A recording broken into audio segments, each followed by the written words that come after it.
Aishkwalawan, Wanasi Lamnala. We respectfully acknowledge that we're meeting on the traditional and ancestral land of the Halkominam speaking people, where we live, learn, and play.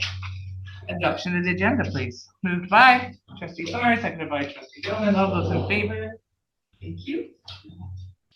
Approval of consent agenda. Motion to approve the consent agenda of the minutes of October 24th, 2023 BEBC. Highlights from the November 21st, 2023 Advisory Committee meeting. Highlights of the November 9th, 2023 DSAC meeting. Minutes of the November 14th, 2023 DPAC meeting. Moved by Trustee Elise, seconded by Trustee Sousa. All those in favor? Thank you. Minutes of the November 7th open board meeting that the Board of Education of School District 79 Cowichan Valley adopts the minutes of the November 7th, 2023 open board meeting. Moved by Trustee Croft, seconded by Trustee Thorne. All those in favor? Thank you. Recognition and delegations none. Report of the closed meeting, please, Mr. Sundquist. Thank you, Chair. Just prior to the open meeting, the board met in closed session and received a delegation, reviewed personnel updates, property items, and approved a tender award. Thank you. Action list. For Mr. Sundquist, looks like most of it, actually all of it is you. Thank you. I'm just going to put it up on the screen. So the action list is predominantly related to the school closure and disposal process with Cowichan Secondary, and I'll have a further update on that on 9.1.1 later on in the agenda. Any questions for Mr. Sundquist? Seeing none. Superintendent of Schools. All right. Thank you very much, Chair. 8.1.1 under personnel updates. Today, it was announced publicly and formally that we have a new Director of Operations. We are excited to announce that Jeff Robinson has been hired as that director. He brings a wealth of experience in operations, providing direct and operational support to the Ministry of Education and Childcare, and we certainly welcome him into our educational community, and he will begin on December the 11th. Secondly, as well, it has also been announced publicly that Associate Superintendent Cheryl Corrs has announced her retirement, and her last day after 36 years will be on February the 2nd. And so we know that she's off to other adventures after she has spent a wealth of time here with the school district, and we look forward to honoring her at a retirement event on January the 11th.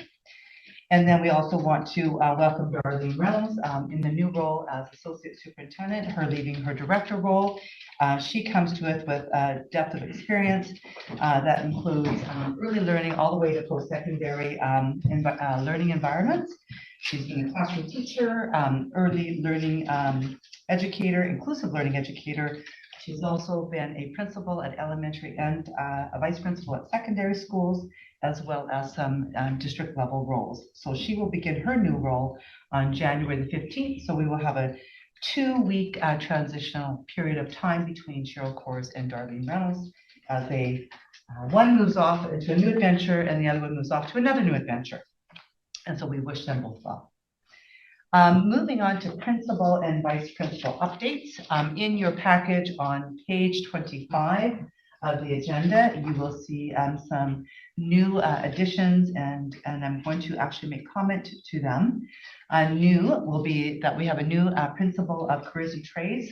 Ryan Goff has been appointed as in that role as effective on December the 1st.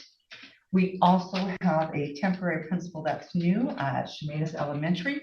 Brenda Lee, currently vice principal, has moved into a temporary principal appointment at Chemainus Elementary effective November the 20th.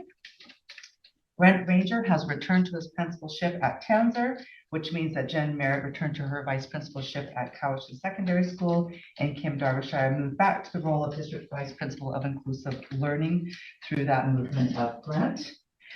Then as of today, there has been an expression of interest for elementary and secondary principal and vice principal to be part of our pool. That went out today internally and externally. It will close on December the 22nd, and interviews will be held after the winter break. And so the first term of the 2-year term of the pool will end next week. If there aren't any questions, I can move on to 8.2. Brilliant. Okay, so 8.2.1, AP 177 that we brought to the board as of last week. There has been a revision to that. On November the 27th, we brought it to the BEBC, and right after it required a modification, and the modification removed trustees being classified as employees to classifying them as directors. And so there was an adjustment made on that particular AP. And so now we have a revised AP around that whistleblower policy. So that is in your package. And then moving on to 8.2.2, schedule of winter events. Many things are happening in our schools.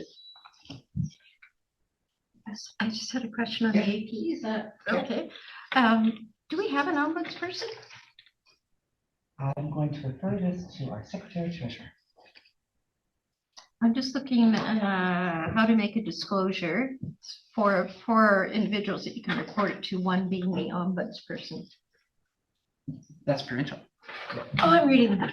I'm sorry. Thank you. Any other questions? Moving on.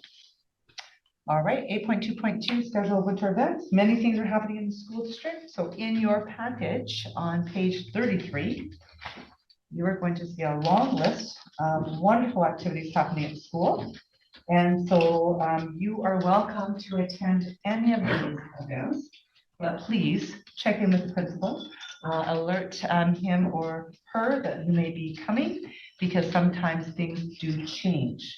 And so, and also, it's always a good opportunity because you'll get priority seating if you do alert them in advance. And if I would suggest, if there's any opportunity of going to the early event, if there happens to be two, your earlier event will have more seating because it will be quite full if you look at a 6 o'clock event in the evening for many of our schools. And so, great list of opportunities and very exciting times for kids to be at their best time of performance. And may I say the Tanzer Elementary one today was quite delightful. Thank you. And then I'm going to go on to the superintendent's report, 8.2.3, the update. I don't have any photos today, which is always a bit disappointing. However, maybe we'll have some in January. Firstly, I'd like to acknowledge our non-instructional day organizers for putting on an excellent learning opportunity for school district staff. They worked hard to organize the day, and this would have been district staff as well as our principals and vice principals who actually led the afternoon session, which I will comment on a little later in my update. Also, I'd like to acknowledge our principals and our vice principals who had a wonderful afternoon of marking our foundational skills assessments. We had such a, I guess, high rate of participation at 91%. It means that there's a lot of time for marking, and so many of them came out to do so. And so I would like to say thanks to all of them. And that occurred on November the 20th. I'd also like to share with the board that I had the great opportunity to attend two Remembrance Day assemblies with our district Elder Dolly Sylvester. One was at Coheman Elementary, which was held on November the 8th, Indigenous Veterans Day, and the other one that was held at Discovery Elementary on November the 10th. And so it was a beautiful opportunity to see really student-led assemblies, which is always a great opportunity to see the students really leading the way. Then I want to move on to Cowichan Valley principals and vice principals and their leadership opportunities that we have collaborated on. If you recall, there were a group of principals who went on a workshop on October 23rd and 24th with a focus on a time for change. We had another group go away on November the 13th and 14th. So presently right now, they are leading the planning around those events to bring it forward to all principals and vice principals at a dinner series of professional learning. So more to come on that.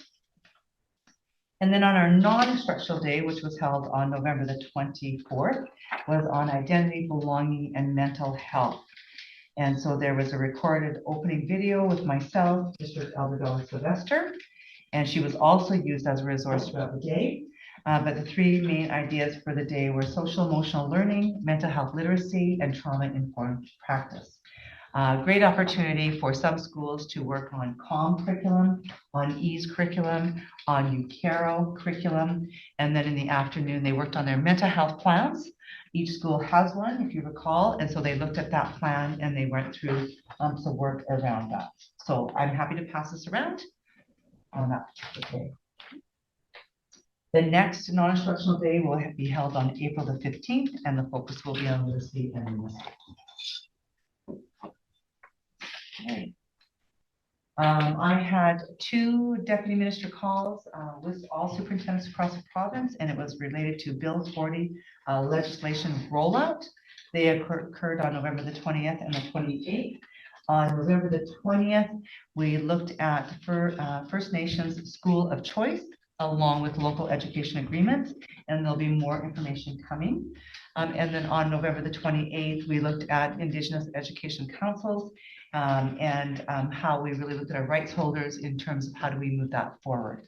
There will be more information coming, but that information won't be coming until later in January or February. I also had the opportunity to attend the BCSSA Fall Conference. I think that I might have made a comment that I was going to it. The theme was on intersectionality and leading for the future. I also had the great opportunity of going to the BCSDA Trustee Academy that was held on November the 23rd and 24th, where I was able to join the board here in education to go there. And I had the great fortune of being part of a fishbowl activity related to Indigenous education, which I enjoyed greatly. And then moving along, I want to share with the board that on November the 28th, we began our Learning Alternative Appreciative Review. So we had 3 principals, one from North Van, one from Souk, one from Nanaimo, all very well-versed in alternative education, along with Associate Superintendent Brad Baker in Indigenous Education from the Ministry of Education and Childcare, who all attended CBAL, the satellite sites, and CVAS, and began that conversation with a number of the students and the staff with regard to how well we're doing in that particular area. So more information to come. Alert the board already that kindergarten registration is going to be occurring and fast approaching in January. So according to our AP 301, kindergarten registration will commence the 3rd Monday in January for district programs and the 4th Monday in January each year for catchment schools until the end of the first week of the following school year, September. Seats will be assigned based on the registration priorities listed in the AP. The 3rd week of January is January 15th to the 19th for district programs. That's French Immersion and Mill Bay Nature School. And the 4th week of January is for all catchment schools. There will always be a lottery. Well, if there's a necessity for a lottery for the district programs, they will take place on January the 19th. Moving on, there's a 3-year school calendar process coming up. This is a bit of a heads up to the board that we are in our final year of our 3rd year calendar. It's been approved for 3 years. And so more information will be coming out in January as we go through the consultation with regard to the next 3-year calendar.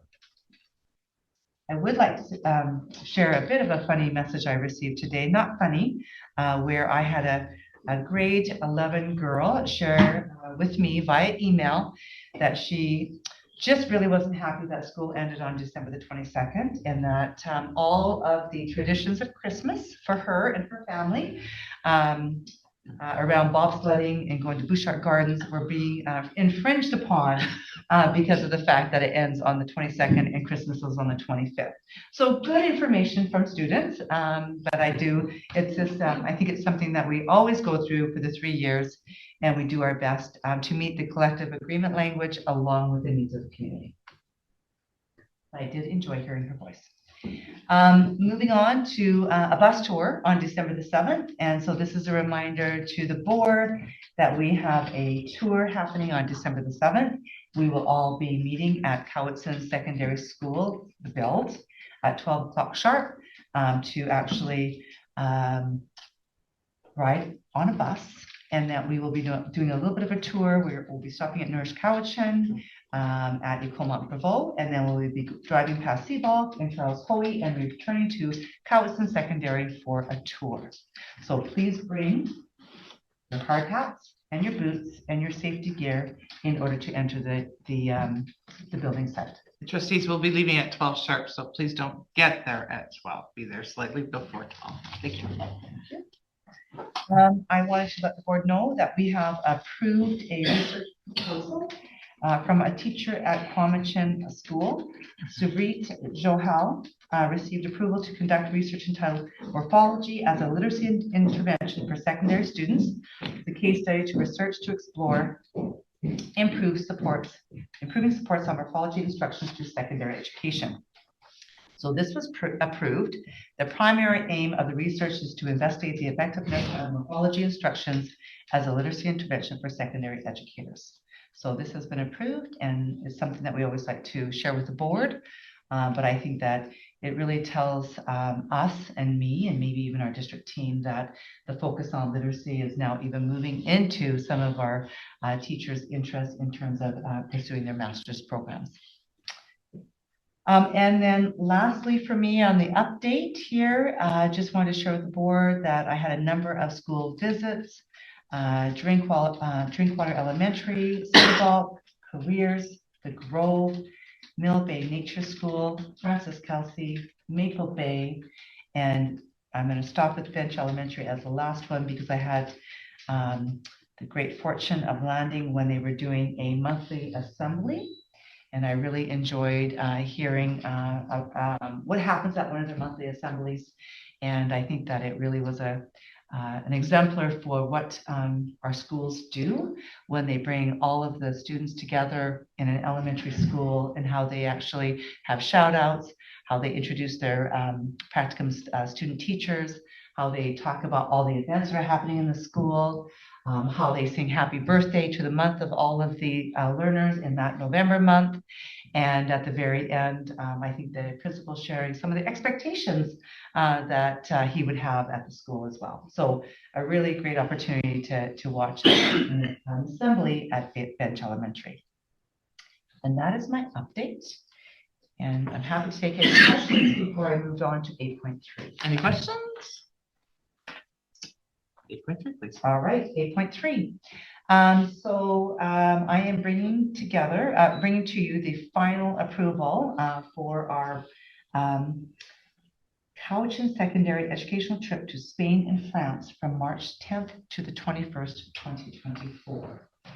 So this is in accordance with Administrative Procedure 261, where out-of-province country travel requests are reviewed by the Associate Superintendent before being presented to the board for approval in principle and final approval.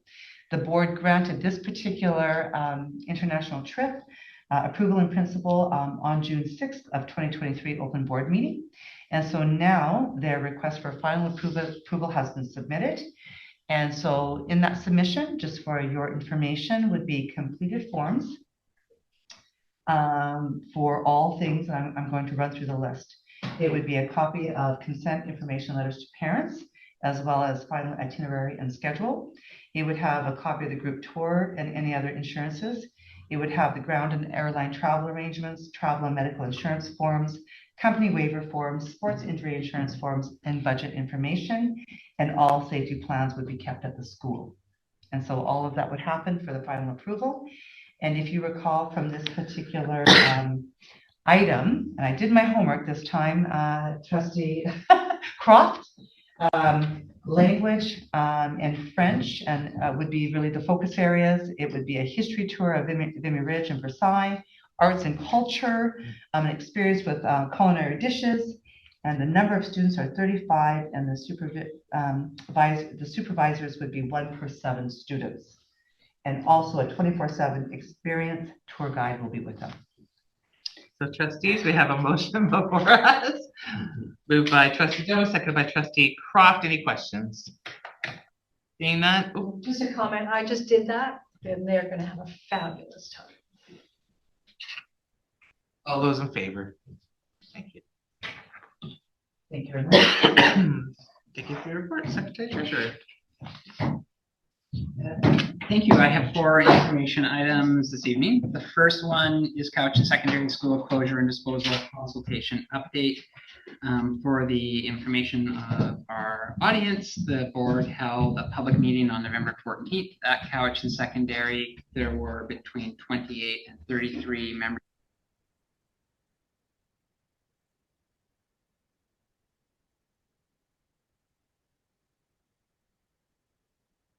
The first one question being, should Cowichan Secondary be closed? The second one being, should it be disposed of? If not disposed of, what should the board do with it? So there was diverse feedback on those questions from the 30-ish people that were present. To date, another 30 comments have come in online on those same questions. So the board are currently up to about 60 points of feedback. And we will be bringing all of that feedback to the board in January before posting it publicly on our website. Well, I don't know where this has gone. I think it's. May I ask, is Trustee Strachan still able to hear? Okay. Yeah. Just our monitor's out. Okay. So we'll just go off of those agendas that you have. Yeah. The next item that I have here, there we're back, on page 34 are our board office winter break hours. This is just information again for the public. Just as tradition, we close the board office so people can have vacation breaks. And those that have to be left behind, such as payroll, get a chance to wrap up the year in peace, as it's the end of the fiscal year for payroll to do the T4s, etc. The next item on the agenda, if there's no questions, this is the time of year where we bring our first financial projection. This financial projection was based on information that we had at November 15th. So it's not that we're not that far into the year. It also reflects some of the changes we've had to make on the budget to date, from the annual to what we'd be considering to be our amended budget, which is yet to be brought to the board and adopted. So it does reflect the additional revenue that we're expecting from the additional students. Just going through the revenue section here. First off, I believe we're still being very conservative on our interest revenue. And I suggest that I have $900,000 in here right now, and we are $415,000 within 4 months. So we're currently generating in the neighborhood of $100,000 a month in interest revenue. Now we're going to reduce some of that as we spend our contribution to the Cowichan Secondary project. That will no longer be money in our bank account as the board makes those contributions, but we're probably being quite conservative right now on the estimate around interest revenue, and I'm just doing that at this time because there's still we're still so early to be bringing it in due to some of the fluctuations. So overall, I would see that the board are about $150,000 ahead on the revenue side on $109 million of operating. Any questions for Secretary Treasurer? I'm going to move into salaries. Again, this is an area where we're budgeting on $77,842,000 right now on our total salary budgets in these various categories. Principals are coming in within about $15,000 in the budget. Teachers, $167,000. Now these seem like big numbers, but I'll explain when we get to the bottom. Education assistants under budget by about $188 based on what's been allocated. Clericals very close at $31. USW at $109, excluded at $53, and casual. So this is the big one. What will vary will be our casual replacements. So if flu seasons ramp up greater than last year, we will see that number, change. But right now we are $55,000 projected to be under budget based on the first 2.5 months of this school year. So that, if we were to look at it in October, look better than that number. The first 2 weeks of November, the first half of November, headed off in another direction as far as usage. And I think we all see that. There's a lot of illness currently in the community, and certainly in this office we've seen it. So it's, we'll continue to watch those trends, but right now we look like we would be under budget by $591,000, which is less, about 0.75%, less than 1% of budget. Very close, tracking very close to expectations. We haven't brought anything in on statutory benefits, but I want to note two significant pressures that have come in since we did the annual budget. The first being our WorkSafe rates. So we did make some projections around them, but they are hundreds of thousands of dollars out. So we have seen a significant hike based on our experience rating, which brings in the past 3 years of WorkSafe claims.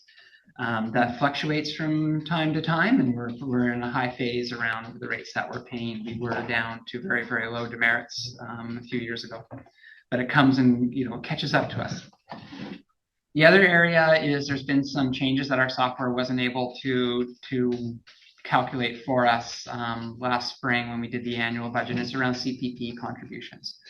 So the individuals that previously had topped out on paying their CPP, such as, let's say, a teacher who may be fully paid up by the end of June or September and not be paying CPP premiums any further, there's new, I'll just call it, there's an additional premium over and above the maximum now for higher income earners. So the board has to match those contributions, and that has resulted in about another $150,000 to $200,000 in expenditures.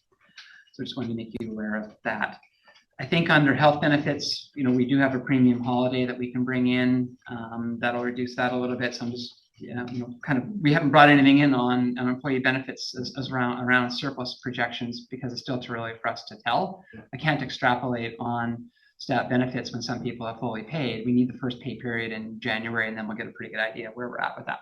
But I have to assume that if we're under budget on wages, we should be under budget on benefits. They correlate.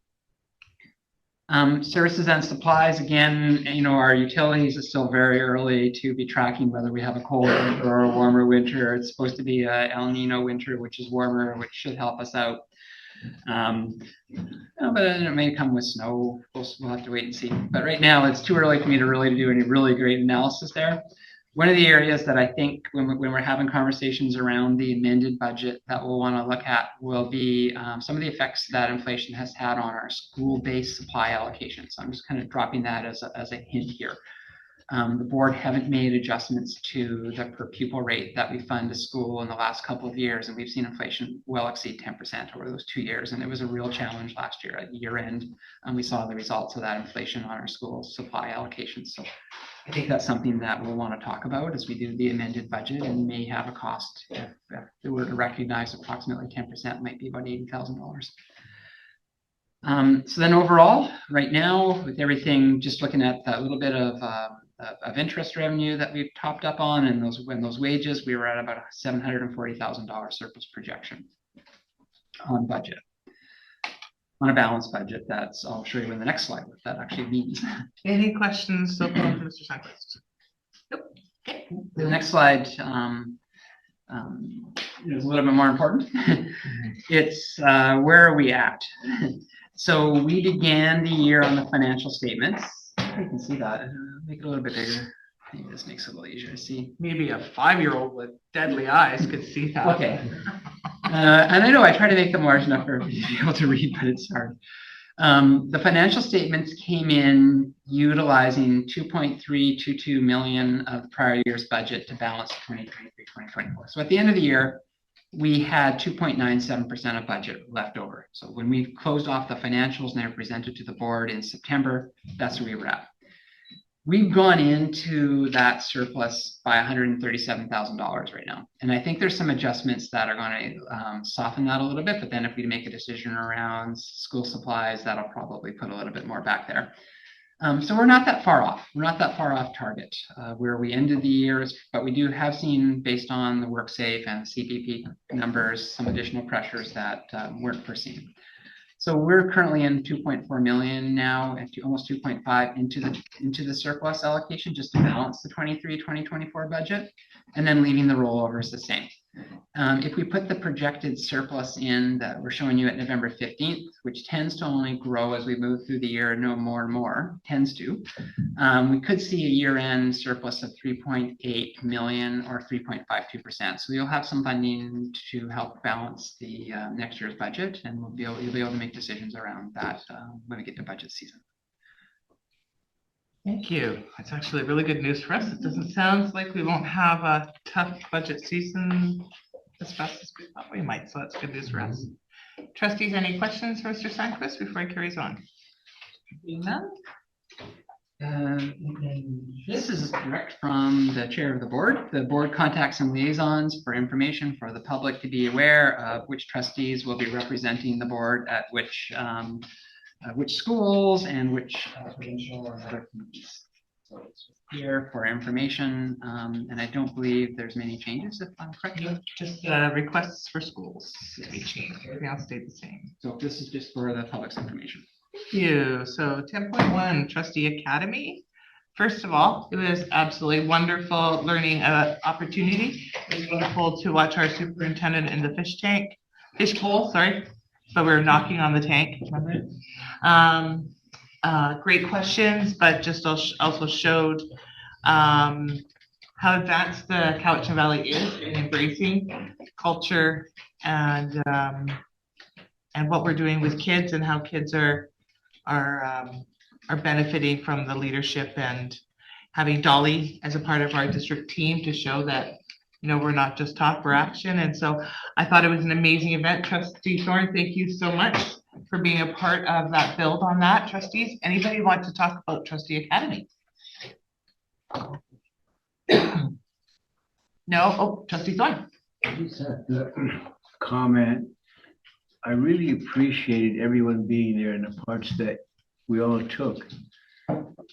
This is one of the best teams for advancement in the community that I've ever seen. What impressed me the most was the speakers we brought in, the elders we brought in. And I think the message was clear that we do need to start changing some things that we do, but with compassion and goals. In my eyes, I wasn't just looking at the Indigenous perspective. I was looking at all minorities and all peoples because it affects our history has not been the best for a lot of people. And change has to come so that we can all have, you know, you hear words like equity, you hear words like reconciliation, but this was the first time I started hearing the words human, understanding, compassion.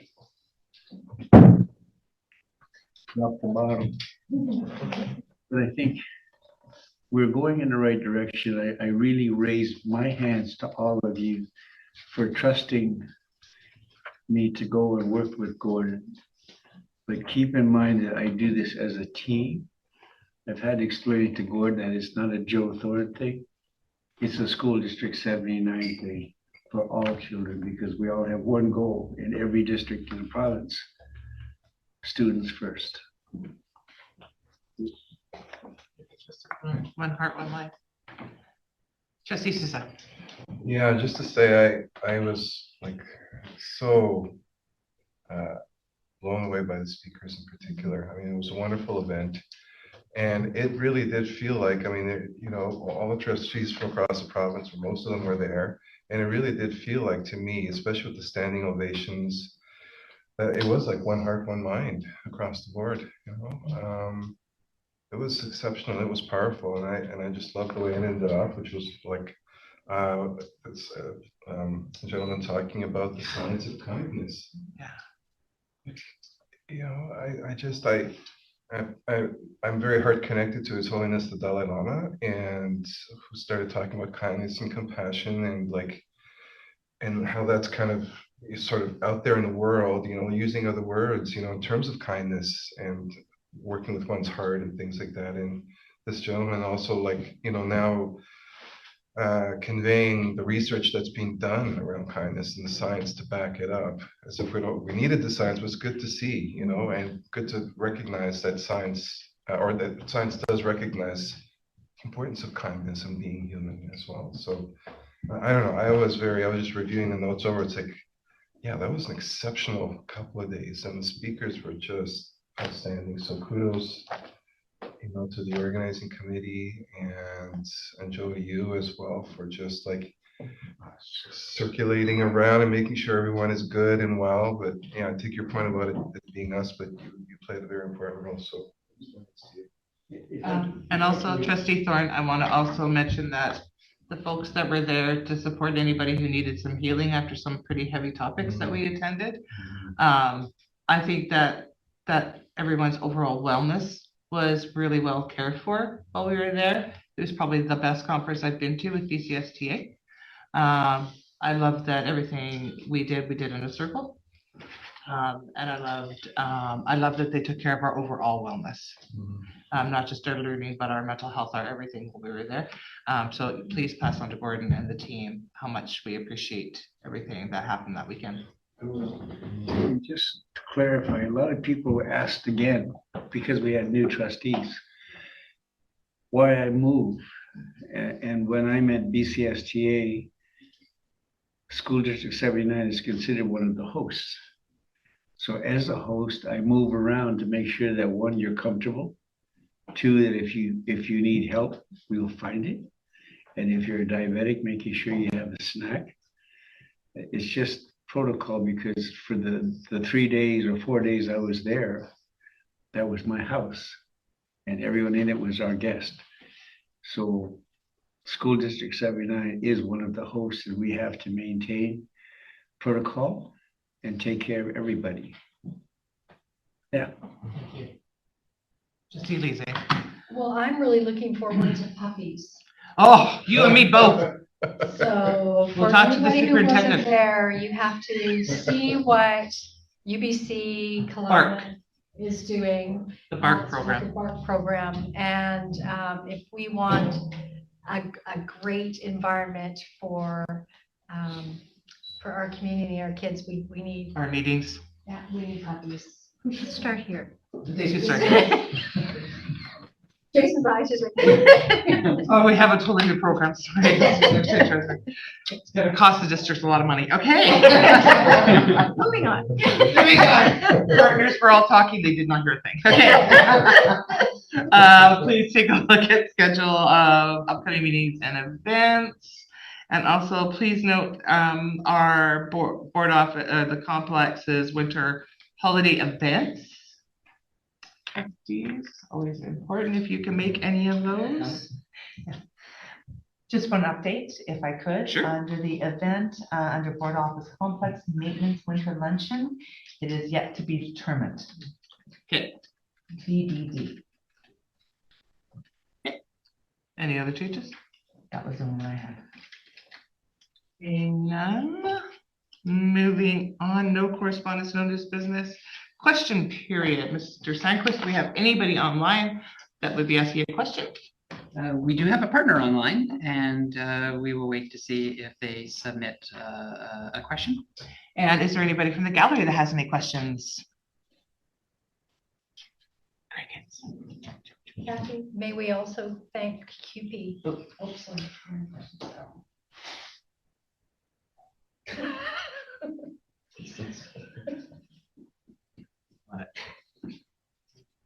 Nothing coming in from the Nothing. partner. Excellent. So before we go to adjournment, trustees, we've had some amazing support throughout the year, especially this last year. It's been hard.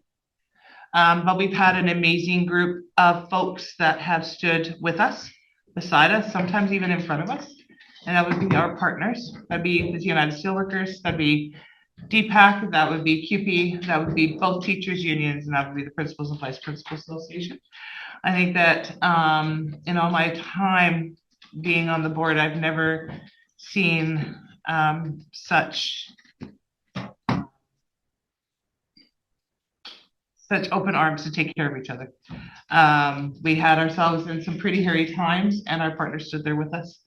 And so today, trustees, I would like to give each of our partners a little gift on behalf of the board to say thank you for always being there for us and with us. So, Vicki, thank you. Your face at these times, and just being kind and everything else. I just want you to know you appreciate it. Thank you. Carmen, bless your cotton socks. That's all I can say. Oh, you've been wonderful. Excuse me. The board has extra special thank you for Snoopy only because they hosted an event at Trustee Academy that we really appreciated. So that is exceptional. Good job, Snoopy. Thank you again for all you do and supporting us and walking with us. And principals and vice principals, you guys have been amazing. You've been there when we've needed you, and you've been there when we didn't even ask because we didn't know we needed, but you guys still. And so we just thank you guys for everything and enjoy the gifts.